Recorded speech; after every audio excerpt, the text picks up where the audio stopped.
अस्सलाम वालेकुम। د کم علاقو کې چې غنی کیږي نو هغه خلکو ته پته ده چې په غنونه په غاڼې کې رسوزي او رس چې بیا پوخ کی نو دای نه ګوړه جوړیږي.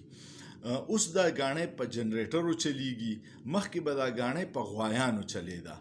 او غوای به داسې و چې هغه له به سترګې تړلې وي او هغه به د تاویدو او په غاڼې کې به غنی ورکول، د هغې نه به رس راوتو او دغه غوای به ټوله ورځ تاویدو. دا غوایي چې دی دله سترګې په دې تړلي چې د دا خیالي چې زه څه ډېر لوی سفر کوم، خو چې سترګې کولاو کړي نو په خپل چکر کې تاویږي، قدم یې اخواته د غاڼې نه بهر نه یې اغستی. دا مثال مې دی پورې ورکو چې زمونږ په دې ملک کې دا 75 سال دقه د غاڼې چل روان دی. څو حکمرانان چې په سیټ باندې کینی نو هغه له سترګې وتړي او هغه ته وایي چې دا شاته کم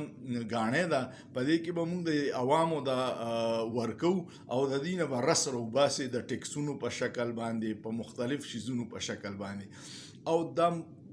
غوایي چې دی د حکمران دلې سترګې تړلې دي تاویږي، دی وایي جوړ ما ملک ډېر ترقۍ ته ورسو، ځکه چې زه خو دومره 3 غنټې کې یو د غاڼې پور راوځي نو ما 3 غنټې سفر وکړو، زه به ډېر لرې تلم، خو هغه په حق کې چکر کې تاویږي. او په دې 75 ساله کې مونږ په دې پوه نه شو چې دا سفر به هله کېږي چې سترګې مې کولاو شي او زه سیده روان یم او په غاڼې کې د عوام نه ورکوم چې دوی نه دا رس نه روځي،